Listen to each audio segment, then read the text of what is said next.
Hi, I'm Caio from Atelier RPG. Today, we'll continue on a series that started on the very first video of the channel. We'll take a look at two easy techniques to simulate dark skin. One of them will be made with pure acrylics, and the other will receive a wash to reach a similar result. Without further ado, let's watch the video.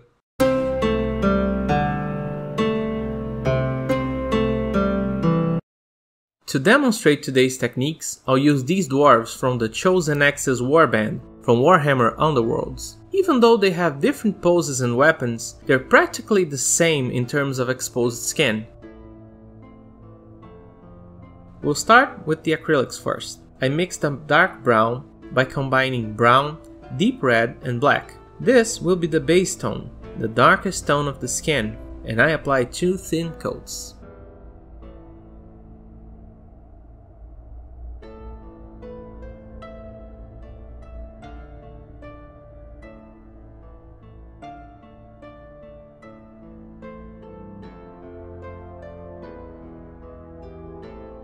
After that, I use pure brown and layer all of the exposed areas of muscle, keeping the dark brown on the recesses.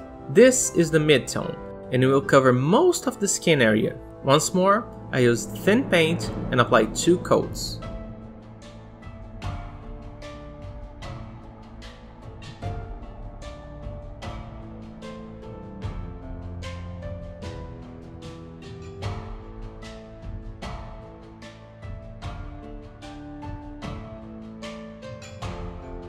For a better tone transition, I now mix ochre to the brown and layer it in more concentrated areas of the skin. Once again, 2 thin coats.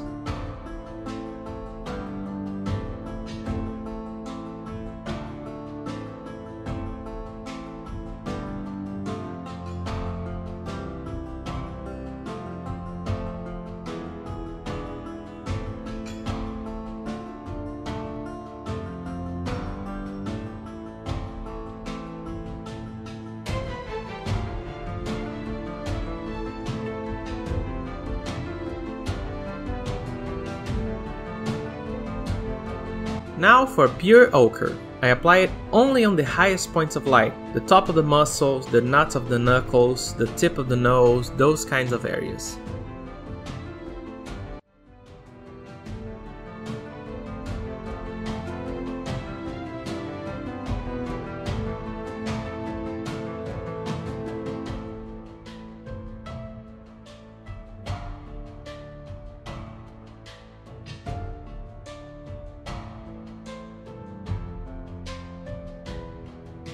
And in the end, we're left with this very rich and very dark skin tone. No breaks! We're moving straight away into the dwarf that will receive a wash. What I'm doing now is accentuating the whites that were already placed by the zenithal highlight. All the highest points will receive a white coat. Then, I'll smooth the transition with a damp brush.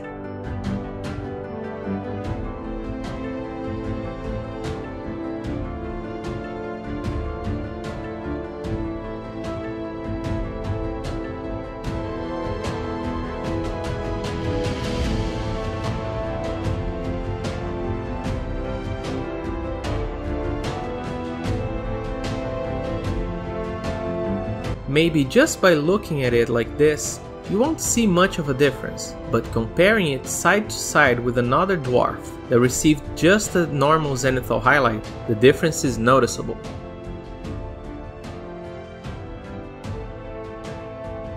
And now, we wash it. This is a contrast paint, a highly pigmented wash that will leave us with a very intense result.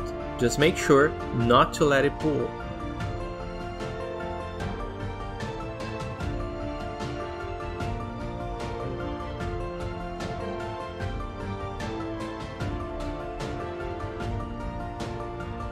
This is how it looks when it dries, and for a lot of people this is good enough. If you feel like that, there's no shame in calling the skin finished.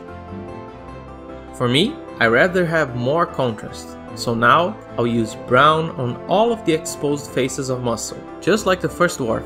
The real advantage of using contrast paints or washes is that they will usually speed up the process, or, for beginner painters, they'll help them with the shadows of the minis.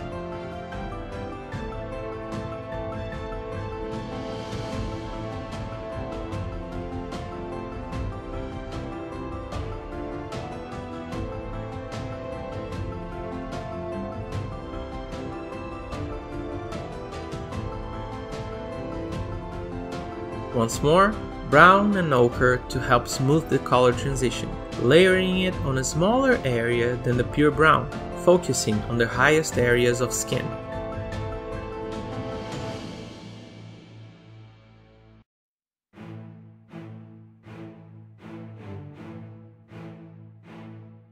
And finally, pure ochre will focus on the most extreme areas that will catch light and never go over the borders of the last color we applied.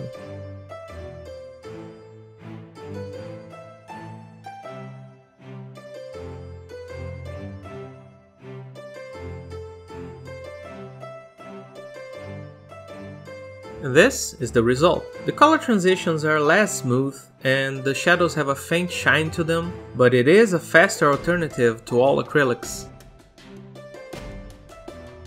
Here they are, side by side. The dwarf on the right is the acrylics only, and the one on the left was washed. You can judge on your own which one looks the best to you.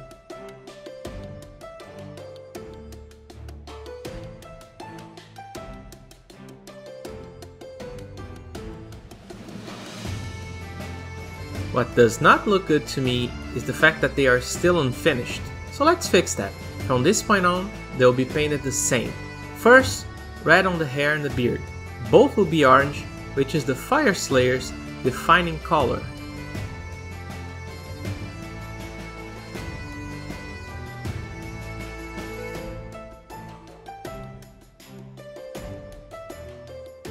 Here I use dark blue on the base. I have plans for a simple effect and dark blue will provide the contrast I need.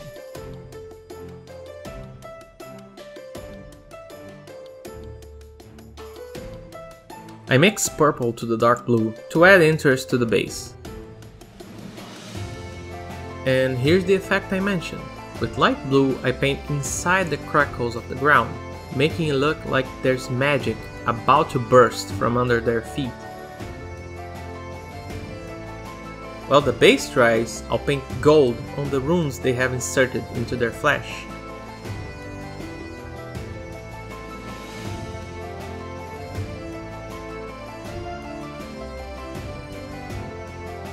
I think the dark skin really makes the golden runes pop.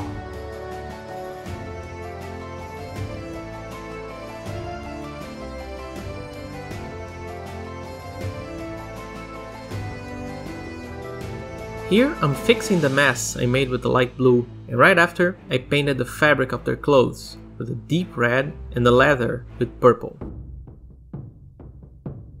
I painted most of their armor with light silver and then applied some blue ink right over it. Inks tint metallics without taking away their reflexive properties.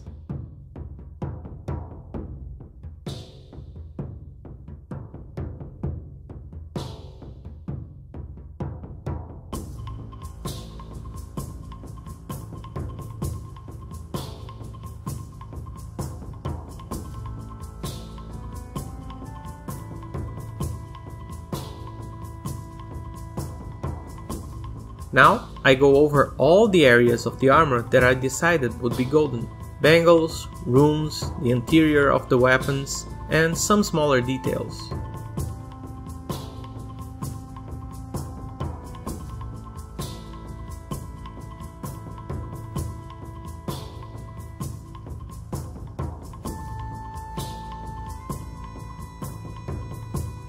I applied a little bit of wash on some areas to help with contrast, and then finished the red on the clothes. Now I go over the hair and beard with orange, and yes, lining each strand is needed for it not to look weird.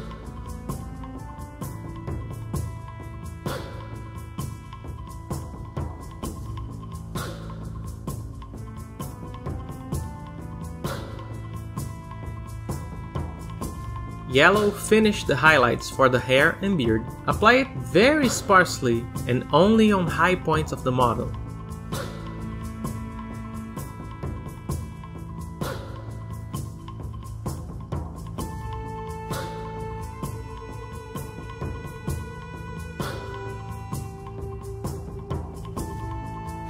The base rims are painted black and the models are finished.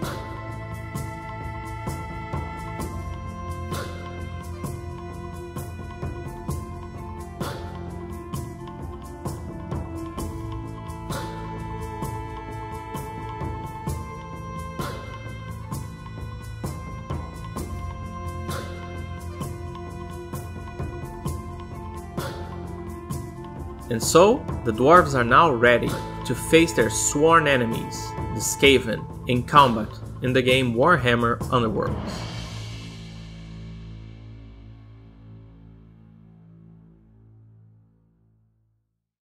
Well, I hope the video was easy to comprehend and that you liked the final result. Don't forget to subscribe to never miss on our weekly videos, and please leave a like if you liked. And as always, friends, good games!